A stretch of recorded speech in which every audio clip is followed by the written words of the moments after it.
At an upscale automobile showroom in Chicago's heart, two young black men enter, immediately captivated by a $3 million supercar. Their enthusiasm meets cold ridicule, contemptuous stares, and employees who scoff at them, certain these teenagers don't deserve to be there. The following day, two extraordinary supercars pull up to the dealership, and those same young men emerge, accompanied by their father, composed, commanding, and ready to deliver a silent lesson the staff will remember forever. Before we begin this tale, tell us your location. We appreciate hearing your perspectives. The showroom sparkled like an opulent sanctuary under the dawn light. Floor-to-ceiling windows and polished marble reflected a realm accessible only to the privileged few. Within Arlington Prestige Motors, the fragrance of fine leather, gleaming chrome, and rich espresso blended perfectly, an atmosphere of refined sophistication where quiet meant wealth and dialogue required substantial credit. The sales area hummed softly with respectful whispers and the gentle tap of expensive footwear. A well-dressed pair in designer eyewear studied the latest McLaren Venom GT, a supercar gleaming in midnight black. Its sticker price discreetly displayed nearby, $2,800,000. Initially, nobody saw the two teenagers. They arrived silently on well-worn bicycles from summers gone by. The gentle squeal of their wheels barely disturbed the atmosphere as they stopped outside the establishment. Cameron Wells, 17, lanky but still growing into his frame, held the entrance open for his younger sibling, Terrence, 15, whose eyes grew wide as the glass panels separated with a quiet whoosh. They dressed in casual shorts, plain white shirts, and worn sneakers marked by urban grime, no timepieces, no designer brands. Simply youthful energy, inquisitiveness, and the pure amazement that exists before society teaches you to feel ashamed of aspiring for more. The instant they entered, attention shifted, not in welcome, but in subtle, reserved judgment. At reception, their focus locked onto the Venom GT, positioned like a sleek predator at the floor's center. Cameron gestured excitedly. "There it is," he murmured. "That's the one I mentioned." Terrence agreed, eyes expanding. They moved closer cautiously, maintaining respectful distance, simply appreciating it like they stood before a vision nobody had authorized them to dream about. Then the voice emerged, sharp, frigid, dripping with contempt. "May I assist you?" The boys pivoted. A gentleman in an impeccably tailored navy suit stood mere yards away, arms folded, gold cufflinks reflecting light. Bradley Shore, Arlington's leading salesperson for 4 years running. "We were curious about this model," Cameron said carefully, indicating the vehicle. "Does it truly accelerate from 0 to 60 in under 3 seconds? Bradley arched an eyebrow, his gaze traveling from Cameron's face to his footwear, then to his clothing. He sneered, not bothering to conceal his disdain. "You boys realize this automobile begins at $2.8 million, correct?" He spoke deliberately, emphasizing each number like he questioned their ability to grasp such figures. "Perhaps you'd feel more at ease examining something less sophisticated? We typically don't conduct casual viewings." Terrence's expression fell immediately. He glanced at his shoes as though they had failed him. Nearby, the designer-clad couple observed. The gentleman chuckled quietly. The woman offered a patronizing smile, the type people display to communicate, "Did you honestly believe you belonged here?" Cameron cleared his throat. "We weren't attempting to waste your time." Bradley exhaled sharply. "Oh, I'm certain you weren't, but let's not waste yours either. These vehicles aren't for casual observers." His tone emphasized the final word deliberately. Observers lingered heavily, loaded with implication. Just like that, the showroom resumed normalcy. People returned to their affairs as if dismissing a minor interruption. But for the two young men, everything had changed. Cameron nodded stiffly. "Right. Sorry for the disturbance." He turned to exit. Terrence followed. Their footsteps, though gentle, seemed to reverberate against the flooring.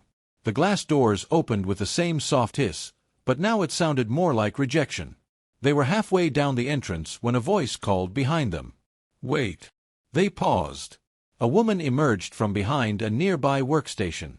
She wore dark slacks and an ivory blouse, her curled hair arranged in a professional style. Her nameplate read, Clarissa Hale. Her demeanor wasn't patronizing or wary, simply composed. "Do you have a moment?" she inquired. The boys exchanged looks. Cameron wavered, but then they wheeled their bicycles back and re-entered. "I heard you inquiring about the Venom GT," Clarissa said gently. "It's a remarkable machine. Let me share some details." Her voice remained steady and professional, but underneath lay something uncommon in that environment: genuine sincerity. She knelt to their height, explained the specifications, and opened the door for them. "Would you like to experience the interior?" she offered. Terrence's eyes widened. "Really?" She smiled warmly. "Absolutely." They alternated sitting quietly and respectfully. No photographs, no excitement, just a kind of reverent wonder that comes from appreciating something you don't yet possess but believe you might someday earn. When they emerged, she handed Cameron her business card. "If you ever have additional questions, contact me directly. And you're always welcome here." Cameron accepted it like precious metal. They departed with renewed confidence. Inside, Bradley muttered to a colleague, "She's wasting her time." Clarissa overheard but didn't mind.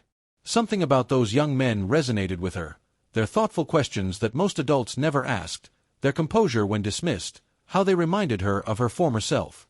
And somewhere in the showroom's depths, beneath the scent of polish and prestige, something significant had occurred. Something nobody would comprehend. Not yet. The journey home passed quietly. Cameron and Terrence pedaled together, their bicycles slicing through the late afternoon air, wheels humming against Lake Forest's smooth streets, where residences weren't merely constructed, they were architected. These roads were bordered by oak trees and silent testimonies, with lawn edges trimmed to perfection, but neither boy paid attention. Something heavier than their backpacks now pressed on their shoulders. They approached the lengthy gated entrance and stopped. The gate recognized Cameron's key fob and opened soundlessly. The estate beyond didn't appear to belong to someone bitter about the world. It looked like it belonged to someone who had already claimed victory. They rolled up the curved pathway, tires crunching softly on gravel. "He's likely in the study," Cameron whispered. Terrence nodded. They walked past the minimalist staircase, past the gallery of black-and-white photographs, all originals, until they reached the hallway where piano melodies once filled the air. But today the grand piano in the study remained silent. Their father sat beside it anyway, facing the keys, hands resting in his lap, not playing, just contemplating. A glass of something amber sat untouched nearby. He wasn't someone you interrupted, not because he demanded reverence, but because his presence already commanded it. Dr. Nathaniel Wells, 47, didn't look up when they entered. He didn't need to. "Back already?" he asked, voice calm, almost too calm. The boys hesitated. Cameron closed the door gently behind them, the click louder than necessary. "Yeah," Terrence said. "We didn't remain long." Their father turned slightly, eyes meeting theirs. He studied them, not with suspicion or judgment, just attention. "Everything satisfactory?" Cameron opened his mouth, then closed it. The instinct was to say yes, to move forward, but something in his father's gaze, the weight, the stillness, drew the truth out instead. "No," he said quietly. "Not really." Nathaniel gestured to two leather chairs near the fireplace. "Sit." They dropped their bags and settled into the chairs. The room was quiet except for a vintage clock's faint ticking and jazz playing somewhere upstairs. Their father didn't speak immediately. He swirled the liquid in his glass, set it down without tasting, then turned his chair slightly toward them. "Tell me what occurred." The account came slowly, hesitant, careful. Cameron began first, his words rigid initially, like they might crumble if handled carelessly. "We visited Arlington Prestige, you know, the exotic car dealer. We weren't fooling around. We simply wanted to see the Venom GT in person. We were respectful. We didn't touch anything. We just looked." Nathaniel nodded slowly. "Then what?" Terrence leaned forward, elbows on knees, fingers tightly interlaced. "One of the employees there looked at us like we were garbage. He laughed, said the car started at nearly 3 million, told us we were in the wrong place. Other people laughed too. I didn't even realize they were listening until they started smiling at us like we were some kind of joke." He paused, jaw clenched. It was humiliating. The room's atmosphere thickened, not with rage, but with something deeper. Cameron looked down. "But then this woman, Clarissa, she intervened after the others dismissed us. She actually spoke with us, explained everything, let us sit in the car, gave me her card. Nathaniel leaned back, leather creaking slightly. His expression didn't change visibly, but there was something in how he became completely still that suggested everything inside him had shifted. "Did she know who you were?" he asked quietly. Cameron shook his head. "No. We didn't mention our surname." "Interesting," Nathaniel murmured, almost to himself. Then came the question neither boy had anticipated, soft but direct. "Why do you believe they treated you that way?" Terence answered first, "Because of our clothing." Cameron added, "Because of our race." Nathaniel didn't nod. He didn't disagree either. He walked to the floor-to-ceiling window, clasped his hands behind his back, and gazed out at the grounds. "People often mistake appearance for worth," he said finally.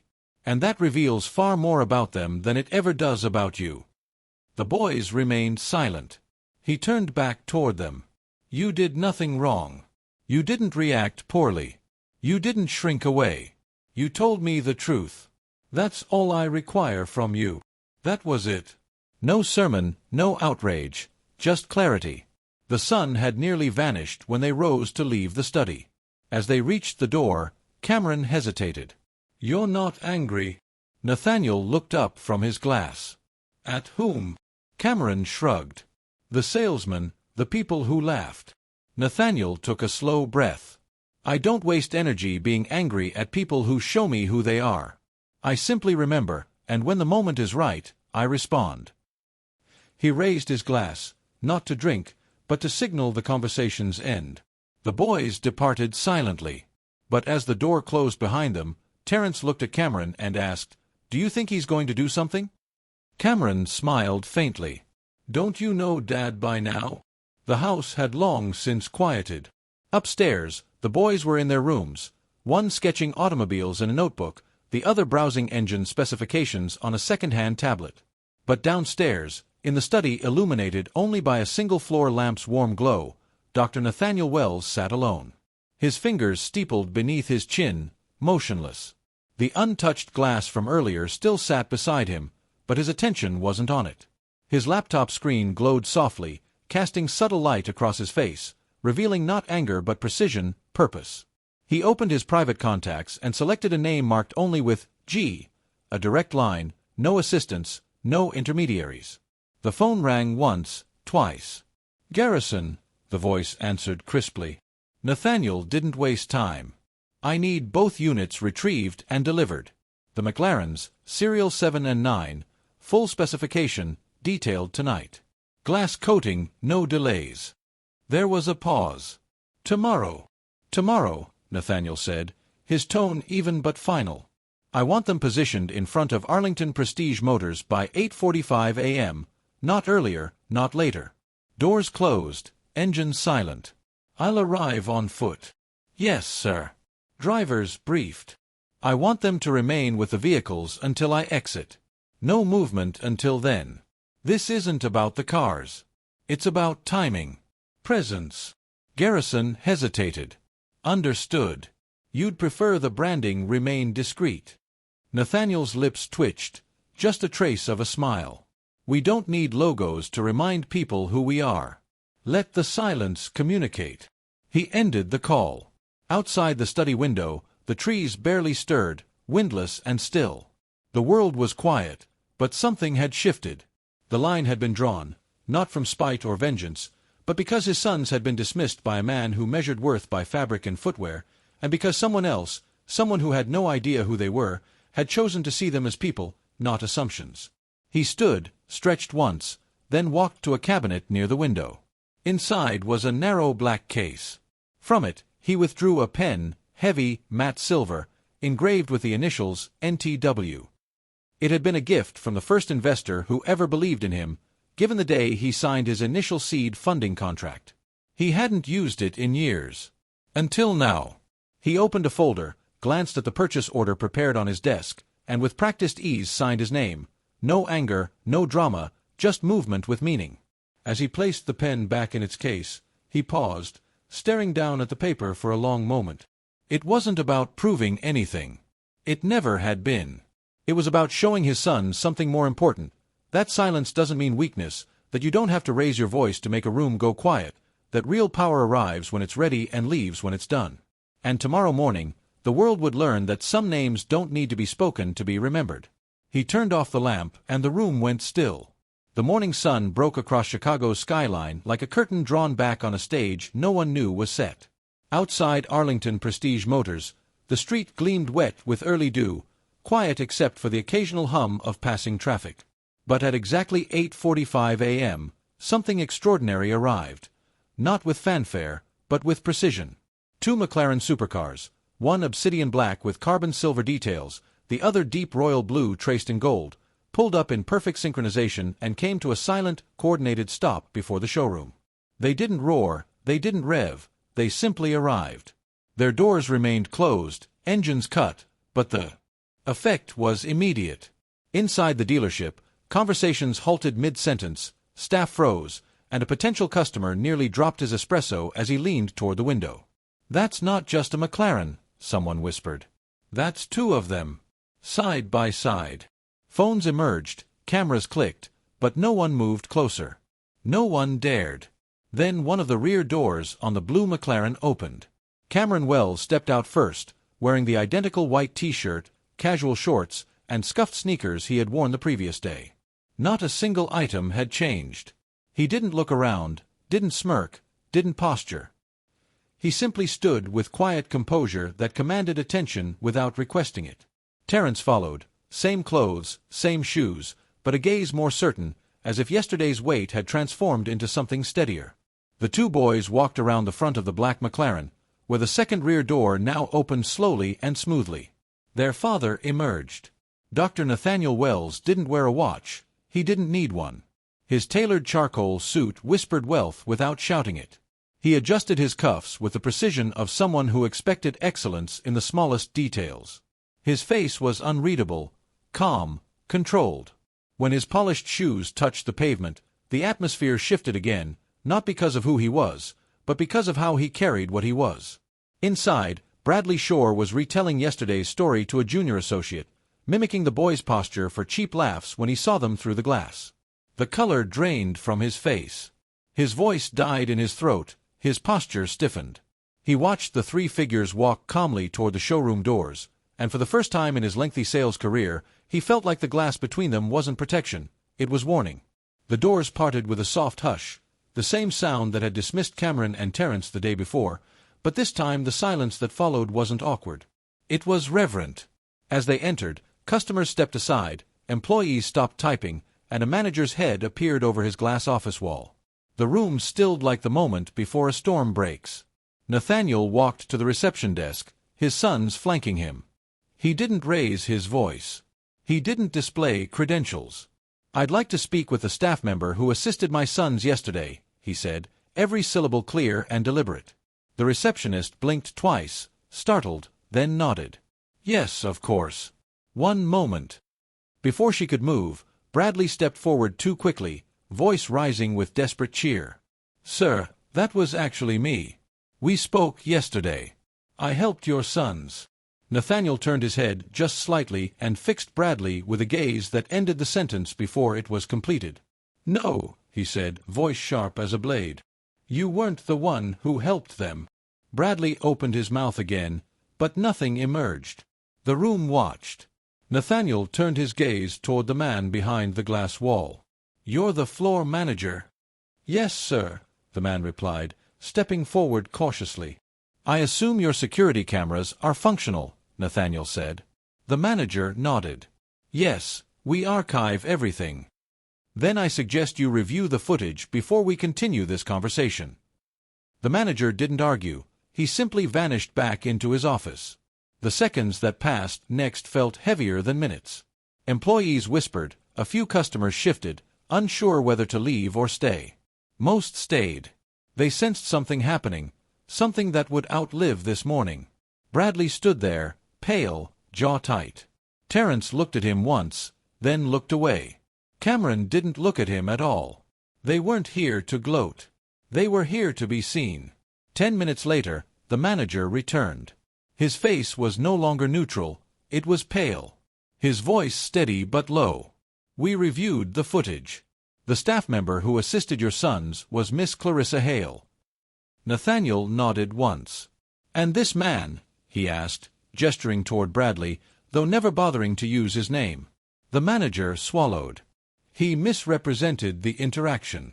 His behavior was unprofessional and discriminatory. Nathaniel looked back to his sons. They didn't need to say anything. The truth was already doing the work for them. Bradley's face was tight, pale. His confidence evaporated into the stale, charged air of the showroom. He looked around as if searching for someone, anyone, to intervene, to say something that would undo what had already been witnessed. But there was no rescue coming. The truth was too loud now, even in silence. Dr. Nathaniel Wells turned toward him fully for the first time. His expression unreadable, carved from something deeper than anger. His voice came low, but each word struck like a hammer wrapped in velvet. "You judged my sons the moment they walked through your door, not based on who they were, but on what they wore. You looked at their skin, their shoes, and decided they didn't belong. You didn't ask questions. You didn't offer help. You laughed." Bradley opened his mouth, but nothing came out. His lips quivered around a defense that refused to form. "You didn't just fail as a salesperson," Nathaniel continued, tone even but deadly. "You failed as a human being." The words landed with a weight that pulled the room into stillness. No one moved. The junior salesperson who had laughed the day before stood motionless, his smirk long gone. Even the barista near the espresso bar paused mid-pour. The manager cleared his throat quietly, stepping forward with a clipboard. "Effective immediately," he said, voice clipped with discomfort, "Bradley Shore is terminated from his position at Arlington Prestige Motors. Security will escort you off the premises." A few gasps broke the surface of the tension. Bradley didn't argue, didn't beg. He simply lowered his gaze, took a slow breath, and turned.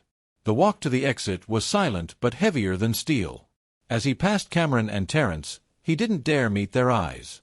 The same boys he had dismissed less than 24 hours earlier now stood with quiet, undeniable dignity, unchanged in appearance but transformed in power. He exited through the same glass doors they had once been ushered out of, but he left with less than nothing. Nathaniel didn't watch him go. He didn't need to. His gaze shifted toward the manager. "Now," he said, voice steady, "bring me Miss Hale." And just like that, the axis of the room turned again, not on wealth, not on status, but on choice. On who had chosen to see, and who had chosen to look away. The glass doors slid open again, and Clarissa Hale stepped onto the showroom floor, unaware that everything had changed. Dressed just as she had been the day before, she carried only her clipboard and the quiet professionalism that had set her apart. When she saw Cameron and Terence, her expression lit with warmth and concern. "Is everything all right?" she asked softly. Nathaniel stepped forward and offered a calm, genuine smile. "More than all right," he said. "You treated my sons with respect when no one else did. You listened. You saw them. That matters." Clarissa blinked, caught off guard. "They were polite, thoughtful. It was no trouble." Nathaniel nodded, then turned toward the Venom GT. "They liked that one," he said. "Every feature they mentioned, add it." Clarissa hesitated. "Sir, that's over 3 million. "Then make it 3.1, he said, pulling a sleek silver pen from his pocket, "and ensure the full commission goes to you." As he signed at the same counter where his sons had once been dismissed, the surface now held a deal that would ripple through the room. Staff stood in stunned silence. A few looked away. Some didn't blink. When the final signature dried, Nathaniel handed the keys directly to Cameron and Terence. "Happy early birthday," he said. No cheering, no posturing. The boys accepted them quietly, with the weight of what they now represented, dignity restored. Outside, the showroom doors opened again. The boys walked out the same way they'd entered, same white t-shirts, same shorts, but everything about them had changed. This time no one laughed. This time the world watched. Nathaniel turned once more to Clarissa.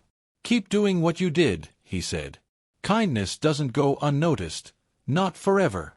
She nodded, her voice low. "Thank you." As the Venom GT slipped into traffic, its engine soft and controlled, The dealership held its breath. A quiet chime echoed from the manager's office hours later. Clarissa returned to her desk to find a sealed envelope. Inside, a promotion. Senior sales consultant. Effective immediately. She didn't cry. She didn't boast. She folded the letter, stood tall, and walked through the floor with quiet power. Her steps spoke for her. Because respect isn't demanded, it's earned. And kindness, it never goes out of style. Join us in sharing meaningful stories by hitting the like and subscribe buttons. Don't forget to turn on the notification bell to start your day with profound lessons and heartfelt empathy.